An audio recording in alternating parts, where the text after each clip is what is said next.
te Domine.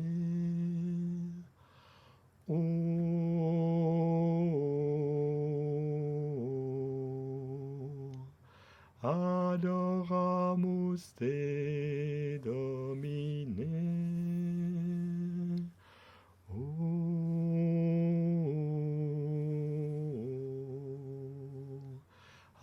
Adoramus te Domine.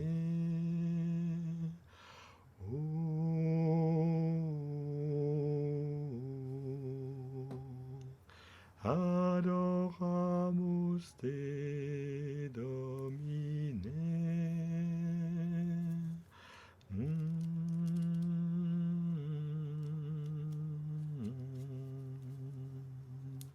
Adoramus te Domine.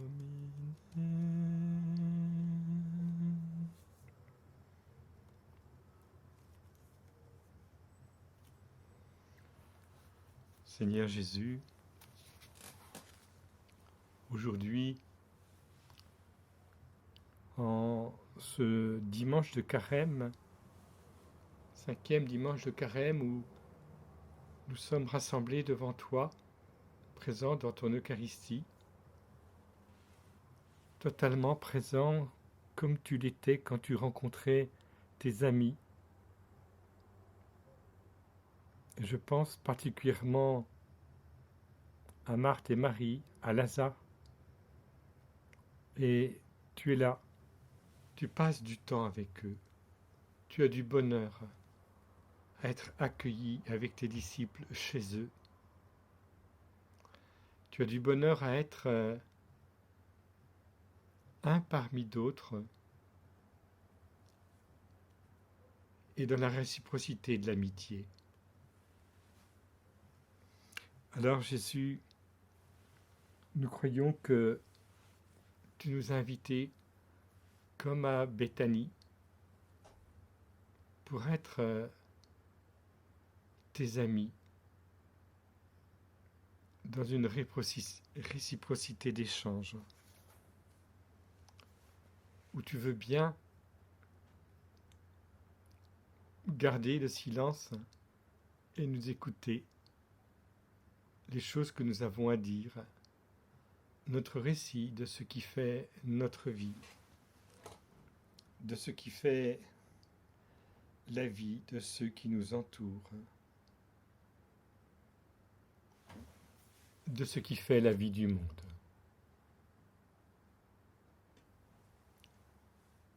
Seigneur, puisque tu nous accueilles, puisque tu nous écoutes,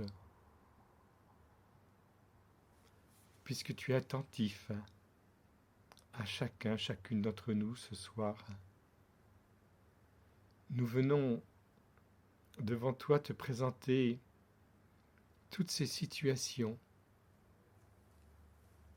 qui sont parfois inattendues, celles, bien sûr, de la pandémie qui atteint le monde entier, et puis aussi, de manière particulière, certaines nations, certaines réalités sociales, certaines professions plus que d'autres, et puis aussi des familles qui vivent surprises par le confinement, par les conditions difficiles, et pour qui l'épreuve est particulièrement inattendue et difficile à tout point de vue. Alors Seigneur, nous venons avec toutes ces situations, particulièrement ceux qui vivent une solitude plus grande, qui connaissent cette morsure de se sentir seul, abandonné. Et parfois, des personnes qui ont des liens sociaux, des liens familiaux, mais l'indifférence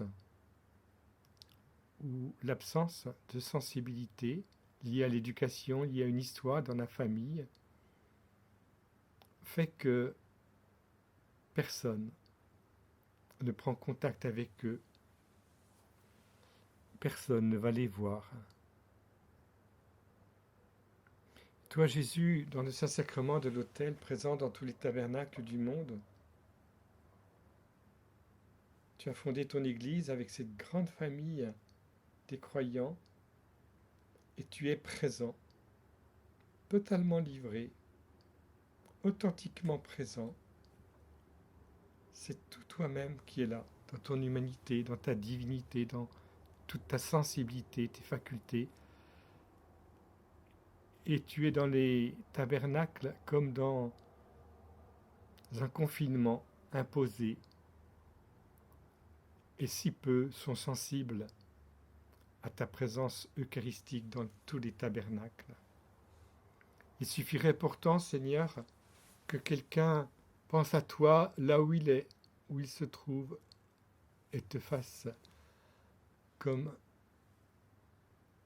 un signe intérieur en disant « Jésus, tu es là, je te rejoins présent dans ton Eucharistie ». Il suffirait que quelqu'un dise au Père « Père, vois ton Fils présent dans tous les tabernacles du monde. Nous t'offrons sa présence. Nous t'offrons tout ce qu'il vit. Nous t'offrons sa patience. Et puis surtout, cet amour qu'il a pour toi, Père. Cet amour qu'il a pour nous, ses frères, comme ses amis à Béthanie.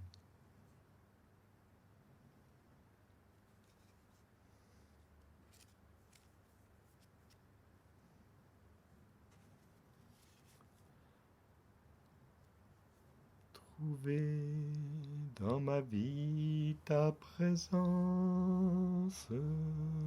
tenir une lampe allumée, choisir d'habiter la confiance, aimer et se savoir aimer.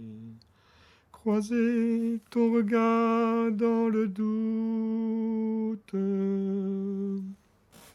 brûler à l'écho de ta voix, rester pour le pain et la route, savoir reconnaître ton pas, trouver dans ma vie ta présence, tenir une lampe allumée, choisir d'habiter la confiance, aimer et se savoir aimer, brûler quand le feu devient cendre, partir vers celui qui attend, choisir de donner sans reprendre, fêter le retour d'un enfant,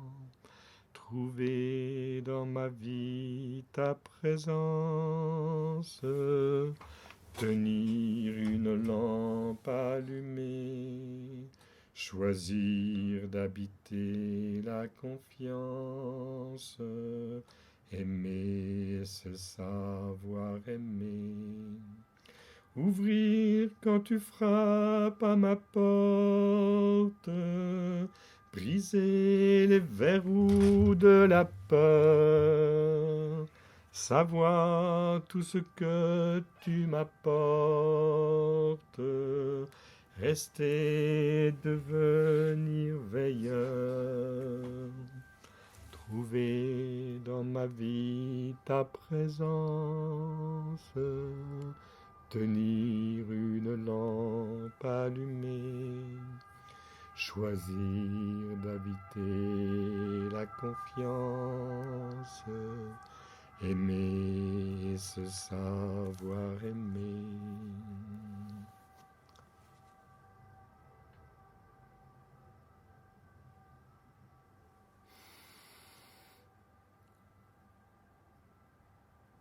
Seigneur, je te prie avec tous tes amis qui se manifestent au début de cette heure sainte. Patou, Thérèse, Anne-Marie, Eric, Samantha, Francesco,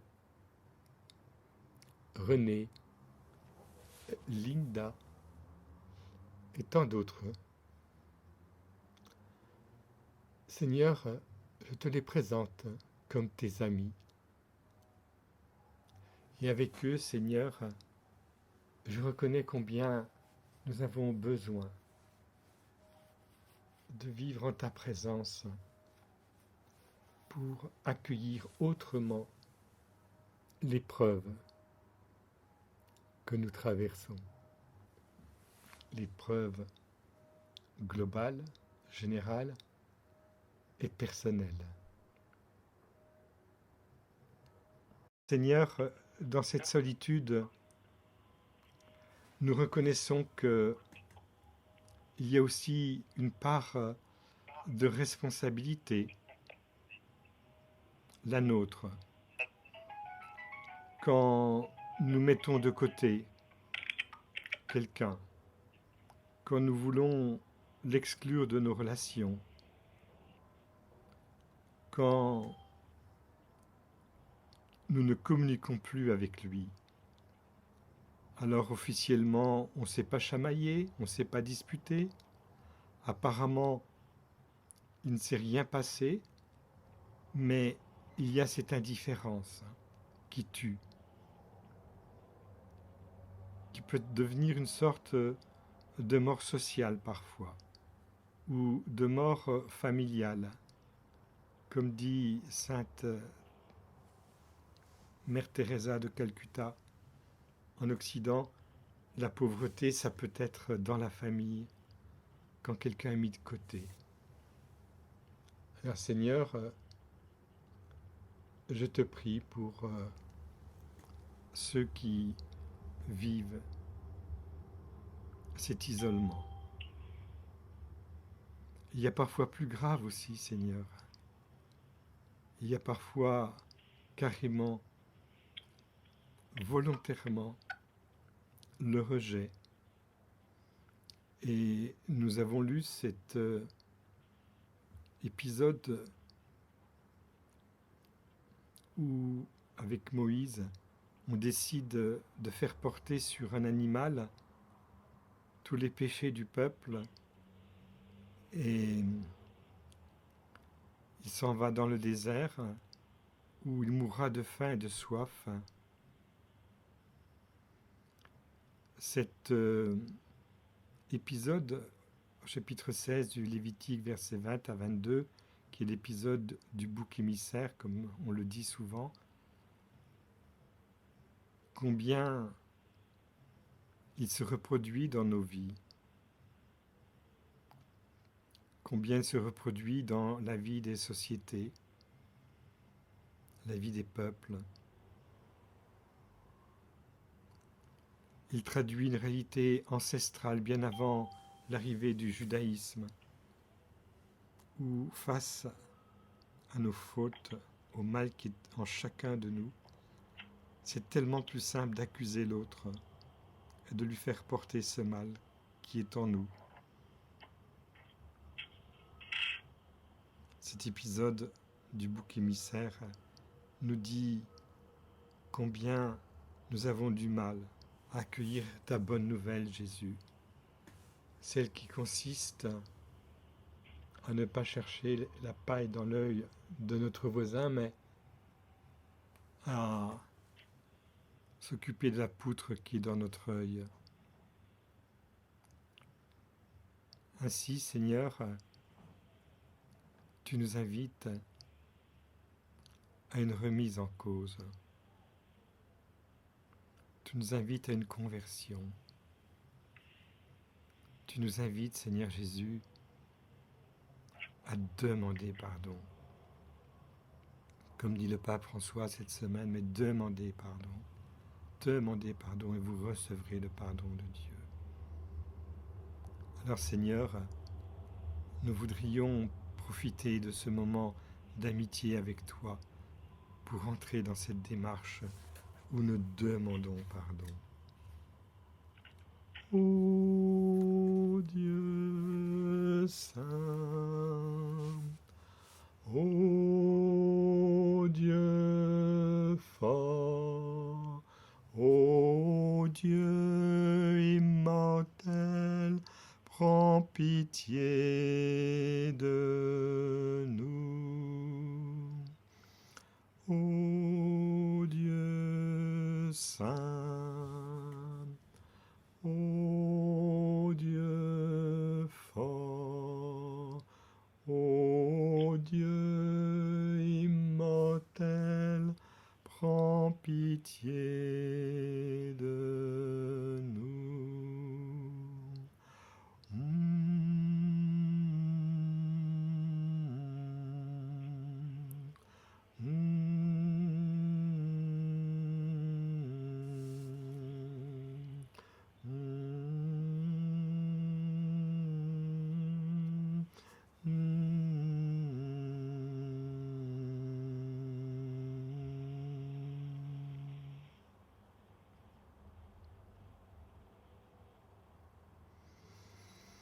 Combien nous avons besoin, Seigneur Jésus, de te contempler, toi, l'agneau de Dieu.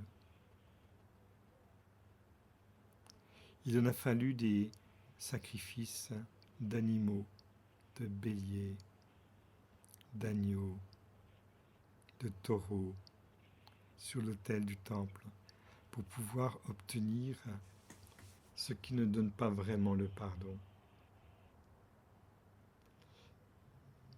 Il en a fallu des boucs émissaires, mourant dans le désert, de faim et de soif,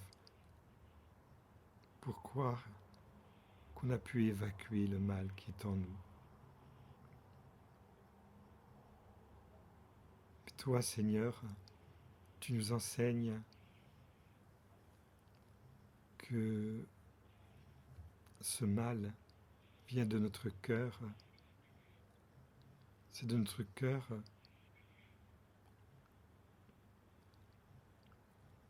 que sont fomentées toutes ces réalités de l'ordre du péché, tous ces désirs égoïstes de puissance, de possession, d'envie, de jalousie, etc. Et tu nous invites, Seigneur, durant ce carême, à venir vers toi pour nous laisser transformer dans ces profondeurs de notre être, de notre cœur, dans le rayonnement de ton cœur eucharistique, Jésus. Je te bénis, Seigneur. Je te bénis, Seigneur, parce que c'est toi qui as choisi d'aller au désert pour y être tenté. Bien sûr, de faim, de soif, comme le bouc émissaire, aussi tenté par Satan. Et chaque fois, tu as vaincu. Chaque tentation a eu sa réponse en te tournant vers le Père, en t'appuyant sur la parole, sur la solidité de cette parole qui nous invite à adorer Dieu seul, à quitter l'idolâtrie formée par les désirs égoïstes de notre cœur. Ton passage au désert, au Seigneur, c'est vraiment le bouc émissaire annoncé, qui le sera un jour quand il sera cloué sur une croix. Élevé de terre, j'attirerai tout à moi. Tu l'avais dit à tes disciples. Tu es vraiment l'agneau de Dieu, qui fait rompre finalement avec l'ancienne alliance totalement. Il n'est plus question d'autre sacrifice que le tien. Ton sacrifice, Seigneur, c'est toi-même, c'est ton propre corps. L'autel du sacrifice, c'est le bois de ta croix. Et la matière du sacrifice, c'est ton offrande au Père, clouée, défigurée, n'en pouvant plus, mais plein d'amour pour nous, pour les hommes à sauver, pour les hommes à reprendre. Oh, je te bénis, Seigneur, pour ce don que tu nous fais aujourd'hui, durant cette heure sainte, de te contempler, toi, le bouc émissaire, toi, l'agneau immolé.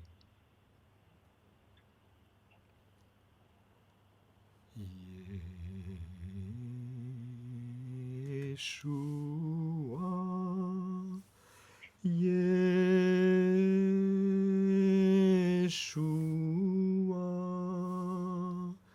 Yeshua,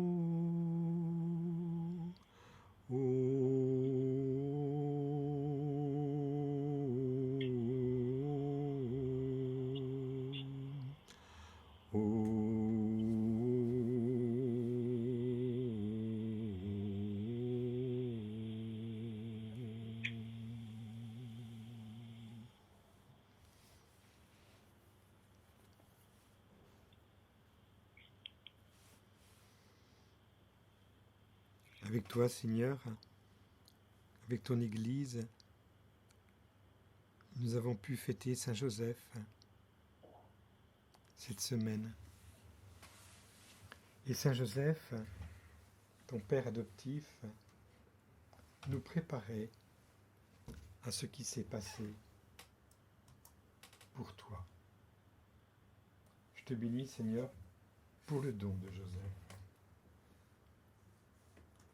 Je te bénis, Seigneur, parce que Joseph est vraiment cet homme juste, cet homme qui a su se laisser dépasser par l'événement. Vraiment, Seigneur, quelle grâce d'avoir eu Joseph qui fait en quelque sorte la transition entre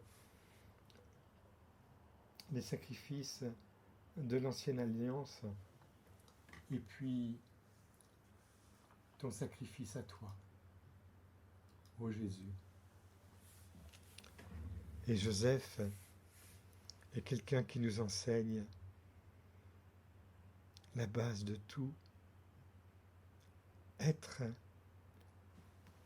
véritablement chacun et chacune des êtres de désir partant de notre nostalgie de Dieu,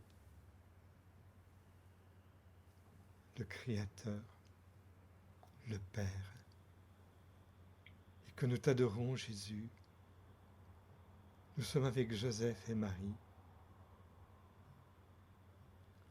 qui vivent de ce désir tout vertical, la nostalgie de Dieu, le désir qui nous fait regarder vers les réalités d'en haut. Oh, je te bénis, Seigneur, pour le don de Joseph. Tu nous connais, Jésus. Quand on parle de désir, bien souvent, nous devons reconnaître que nous sommes empêtrés par ces désirs qui sont dans l'horizontalité. Comme dit Carlo Acutis, qui nourrissent notre moi. Alors que Joseph, comme Carlo Acutis plus tard l'exprimera, veut nous tourner sans cesse dans le désir de Dieu. Carlo disait non pas moi, mais Dieu. Non io, ma Dio. Eh bien ainsi Joseph nous enseigne que nous sommes faits pour Dieu, pour le voir face à face. Son cœur est ordonné à cela. Il est ordonné à cette réalité qui consiste à désirer connaître Dieu pour un jour le connaître totalement en le voyant face à face, entrer dans le bonheur éternel. Alors Seigneur, avec Joseph et Marie, aujourd'hui nous t'adorons parce qu'ils t'ont accompagné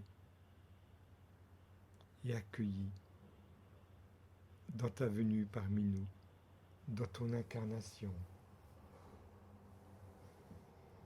Tu as eu un papa merveilleux qui tout petit était tourné vers Dieu et adolescent, dans son adolescence, a progressé sans cesse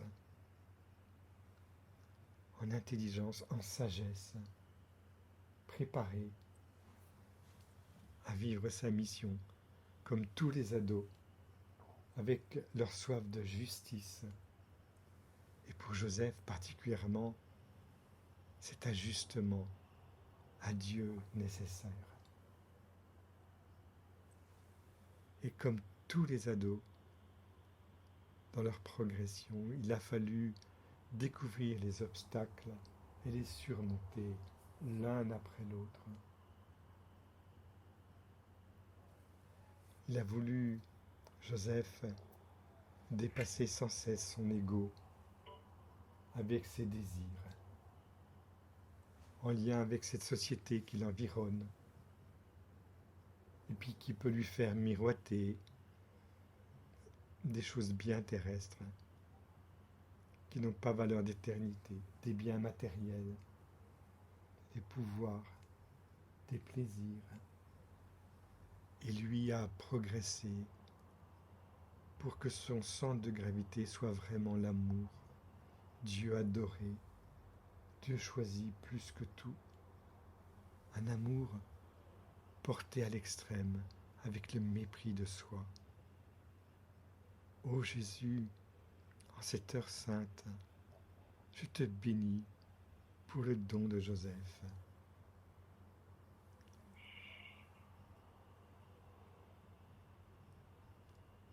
Merveille, merveille, que fit pour nous le Seigneur. Merveille, merveille, que fit pour nous le Seigneur. Oui, en te disant merveille que fit pour nous le Seigneur, nous sommes aussi avec la fiancée de Joseph, cet ado, la Vierge Marie, qui devait avoir 16 ans, peut-être. Oh, c'était une jeune adulte. Et lui, Joseph, avait peut-être 2 ans de plus.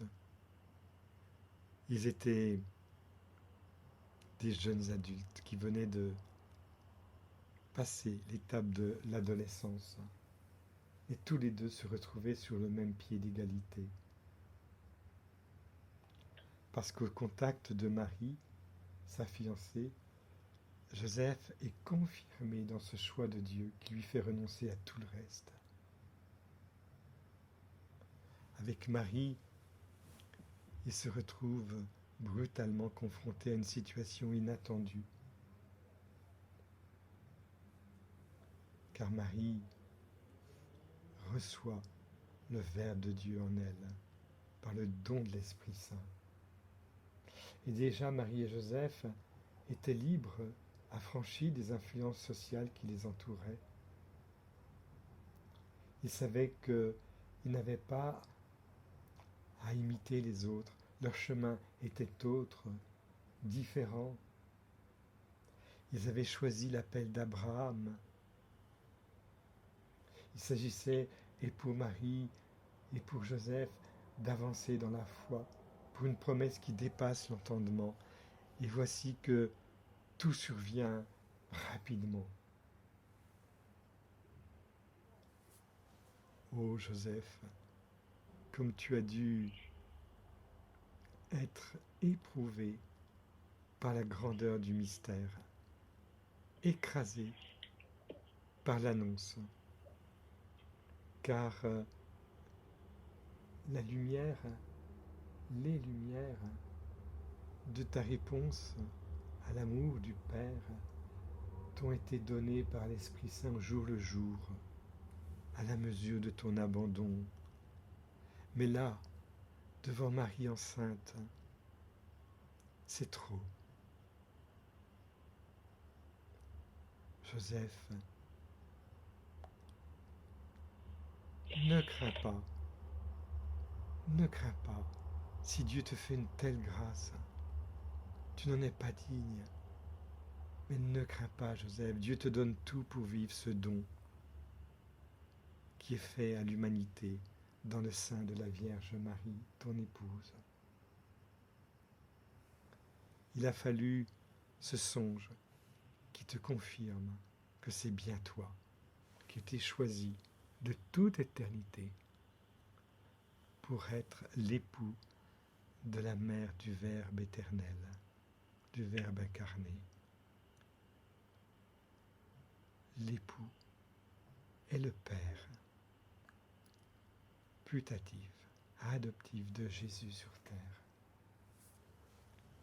Alors Joseph, nous voudrions avec toi adorer Jésus dans cette crainte qui fut la tienne de ne pas être à la hauteur, de ne pas être digne, mais d'accueillir chez nous, dans notre demeure, au centre, Jésus.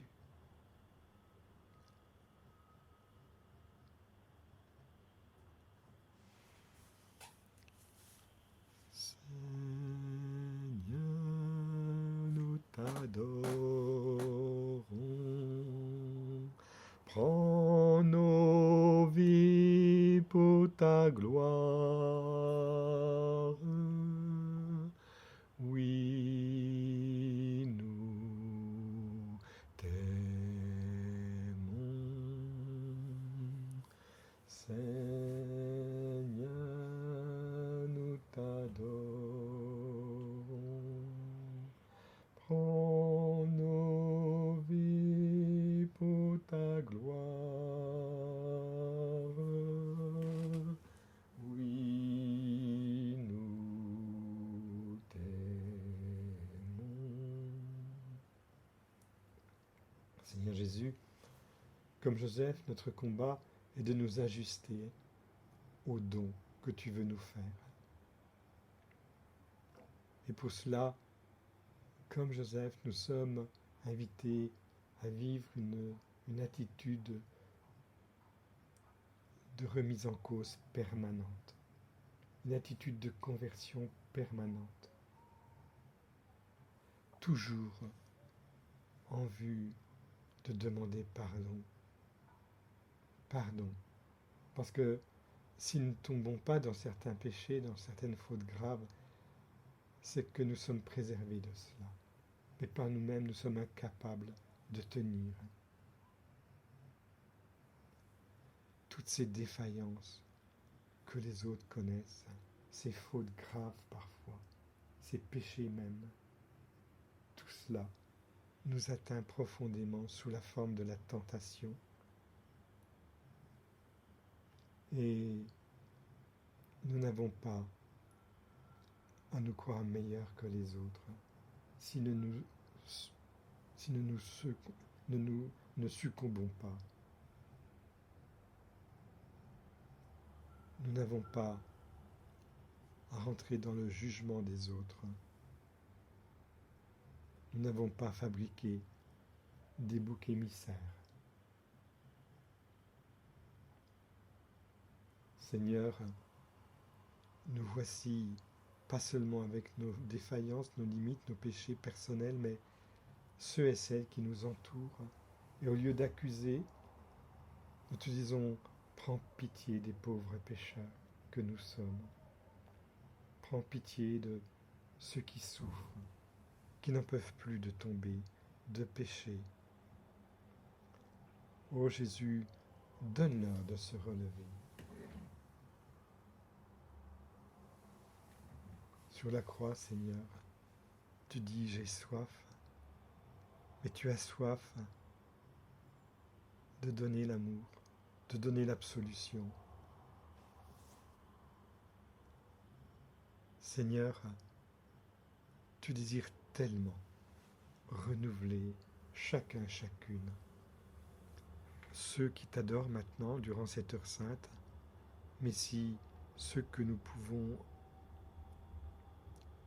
envisager en nous, dans notre adoration, nos plus proches et bien au-delà, Seigneur. Nous te les présentons tous, Seigneur.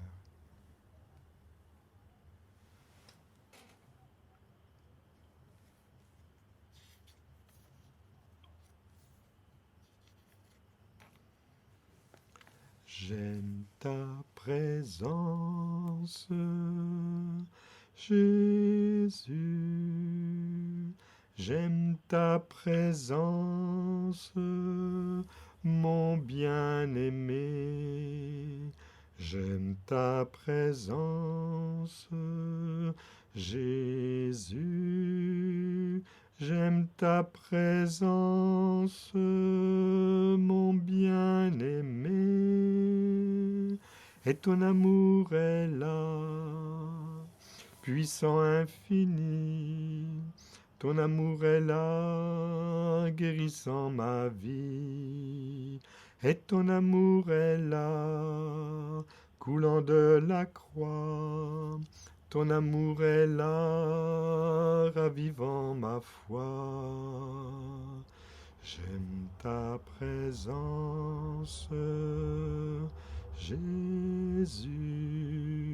J'aime ta présence, mon bien-aimé. J'aime ta présence, Jésus. J'aime ta présence, mon bien-aimé, et ton esprit est là, Saint Consolateur. Ton esprit est là, libérant mon cœur, et ton esprit est là, répandu sur terre. Ton esprit est là, révélant le Père.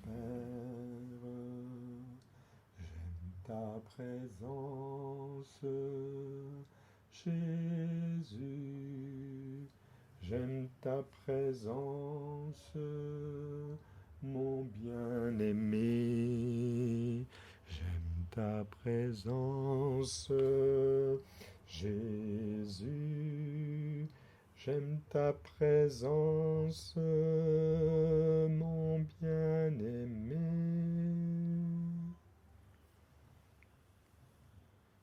Seigneur Jésus, en ta présence, tout s'éclaire.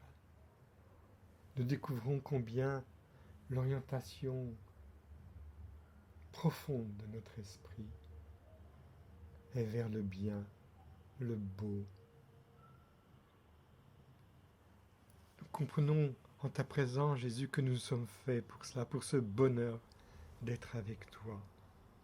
Ce bonheur d'être avec toi, avec le prochain en nous, que nous portons.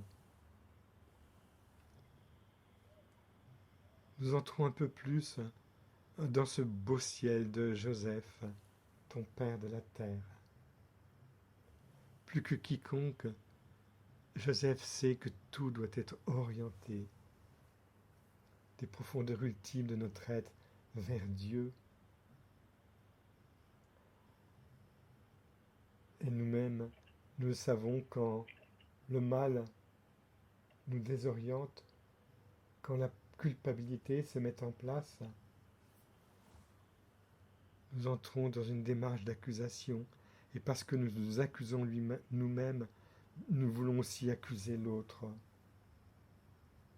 Cette accusation présente avec Adam et Ève, nos premiers parents, qui ont commu la désobéissance, la première rupture d'alliance. Alors, toi, Seigneur, tu es à la recherche d'un nouveau contact, d'une nouvelle alliance, d'un nouveau départ. Comme Dieu qui dit « Adam, où es-tu » Et en fait, avec Joseph, l'époux de Marie, il y a comme un nouveau couple pour l'humanité. Un nouveau couple qui se laisse attirer par toi, comme Adam. Et Adam qui se laisse aussi guider par Ève, qui quitte tout, son père, sa mère, pour suivre son épouse, Marie. Ce nouveau couple, Marie qui va entraîner Joseph à développer le meilleur de lui-même, sa paternité pour Jésus. Et puis surtout, ce caractère unique qui est sa réponse à Dieu que personne n'aurait pu imaginer. Marie qui va être pour Joseph celle qui le fait avancer sur le chemin du dépassement de l'alliance ancienne.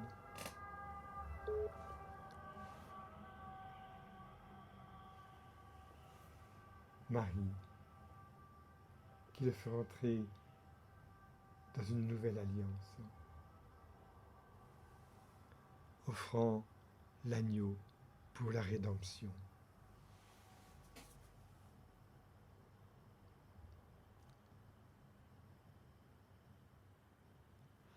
Tu es le roi de gloire, le Seigneur des seigneurs,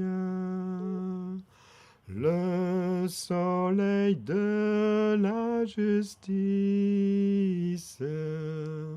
Sous tes ailes est la guérison.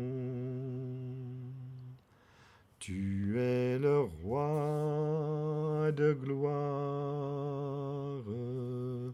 le Seigneur des seigneurs, le soleil de la justice.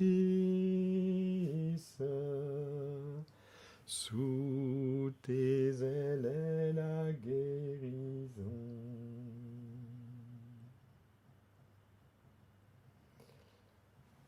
Seigneur, c'est avec Marie que nous vivons cette guérison, comme Joseph.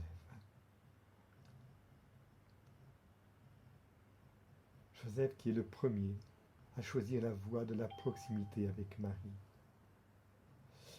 Il prend la décision, non pas d'être à côté d'elle, mais avec elle. Joseph qui ouvre la voie, qui fait accueillir le Fils dans sa recherche d'abaissement et qui veut nous entraîner aujourd'hui encore dans cet abaissement. Il voudrait nous dire à chacun, chacune, n'hésitez pas à me suivre dans l'abaissement.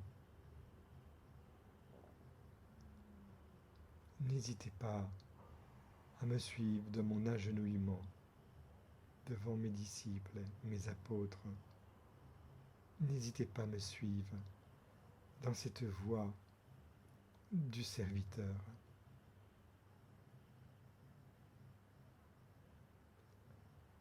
Oh Jésus, Comme Joseph, nous découvrons que les cultes anciens sont abolis, les boucs émissaires n'ont plus lieu d'être, puisque c'est toi qui te charges, dans ton abaissement, de trouver la solution dans ce triangle dramatique. Tu deviens le défenseur de tes agresseurs.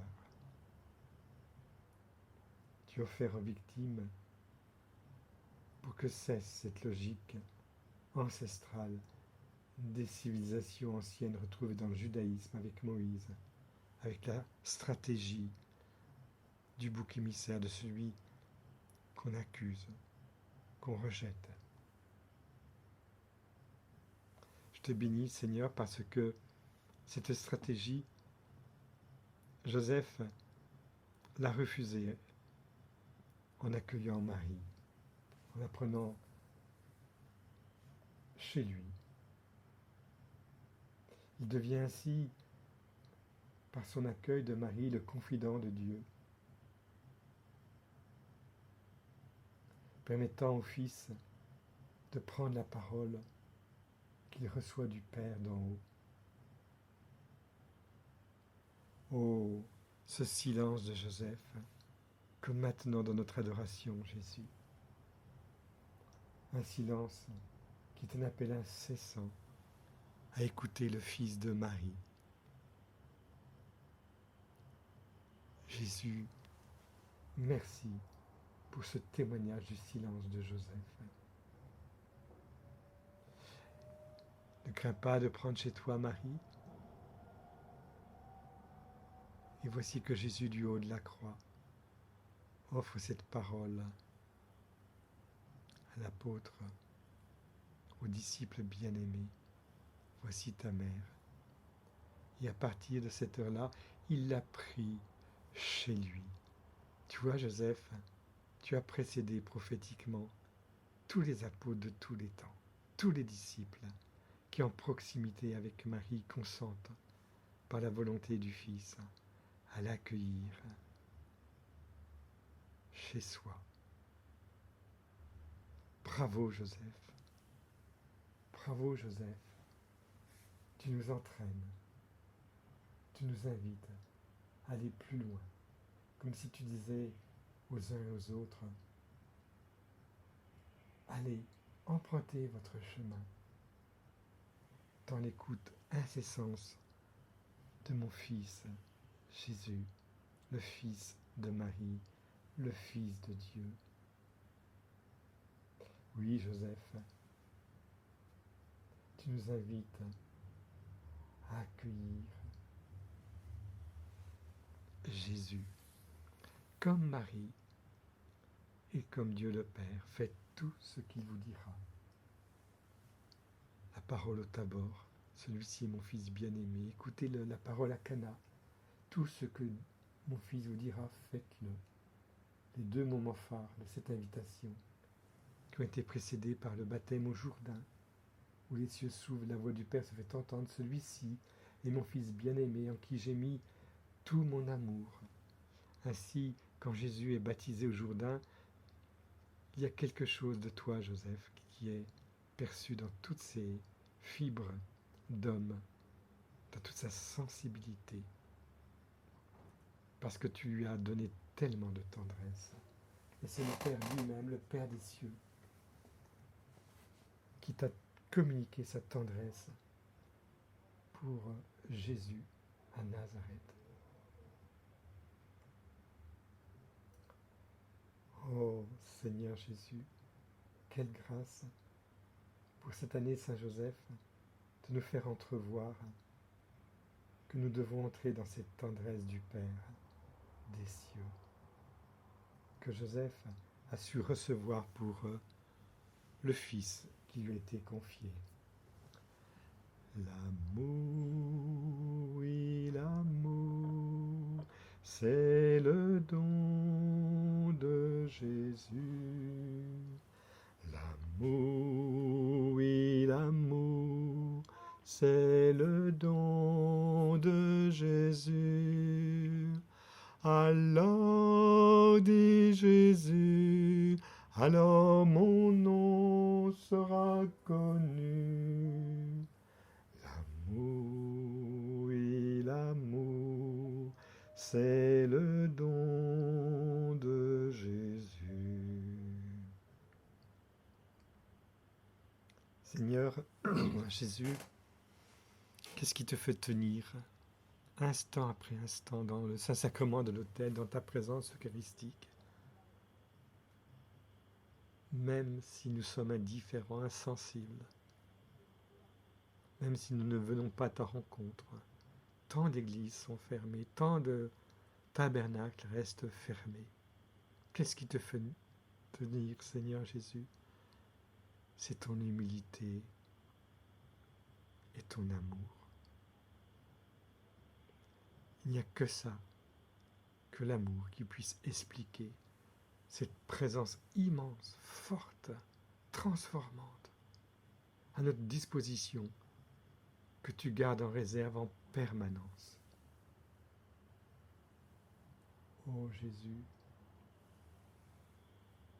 cet amour fidèle qui est le tien, combien il nous enseigne. Et combien cet amour fidèle nous enseigne à rentrer nous aussi dans ces voies d'abaissement, d'humilité. Comme dit Jean le Baptiste, il faut qu'il croisse et que je diminue. Eh bien, Joseph, une fois sa mission accomplie, on ne parle plus du tout de lui. Comme Jean le Baptiste, il disparaît pour que le Fils prenne toute la place.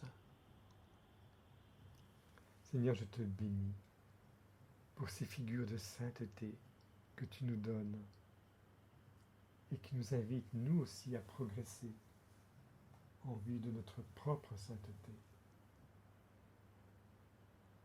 Seigneur, je te prie pour que cesse désormais l'accusation, la spirale des boucs émissaires, qui est toujours une spirale relancée par chacune d'entre nous d'une manière ou d'une autre, comme une toupie nécessitant une main qui la manipule.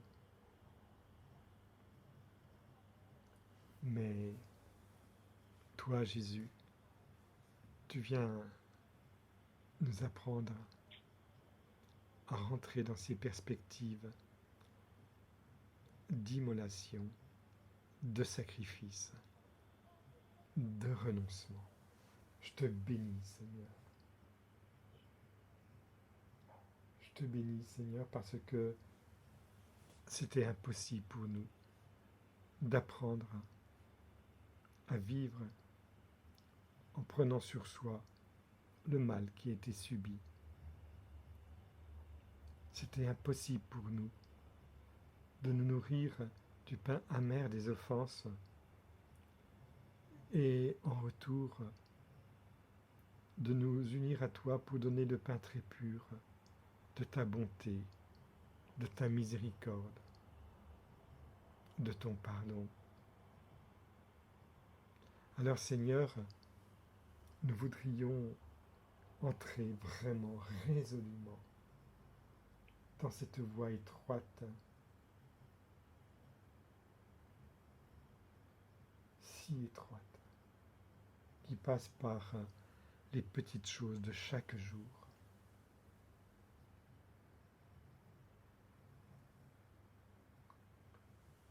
Seigneur, nous voulons nous laisser aimer aussi par Marie et par Joseph, pour pouvoir réaliser ton rêve de prolonger cet amour, ce sacrifice, cette rédemption à travers les membres de ton corps qu'est l'Église. Tu nous aimes, Marie, comme Jésus Tu nous aimes, Marie, comme Jésus nous aime. Tu nous aimes, Joseph, comme Jésus nous aime. Tu nous aimes, Joseph, comme Jésus nous aime.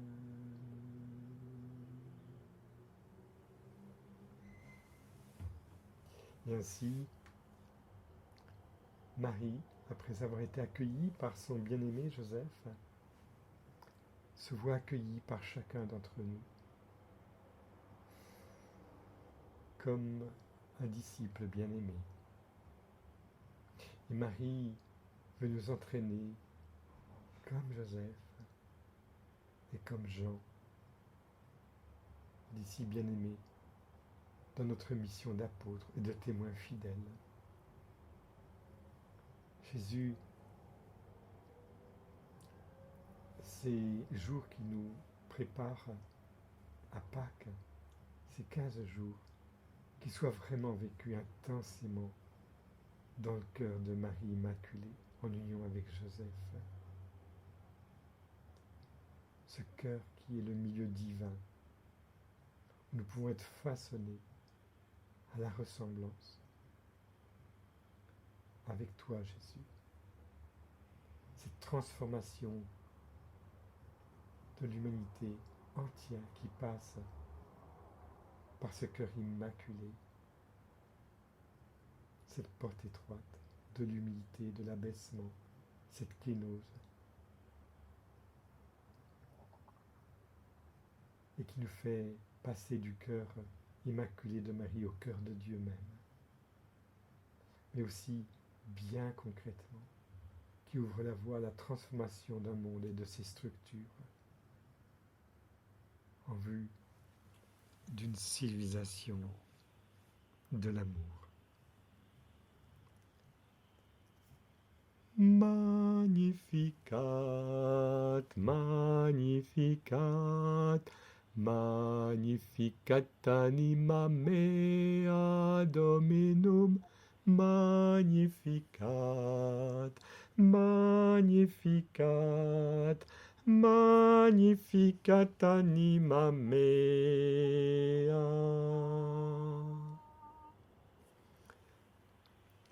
Voilà, donc je vous donne rendez-vous dimanche prochain à 18h, comme d'habitude maintenant, de 18h à 19h.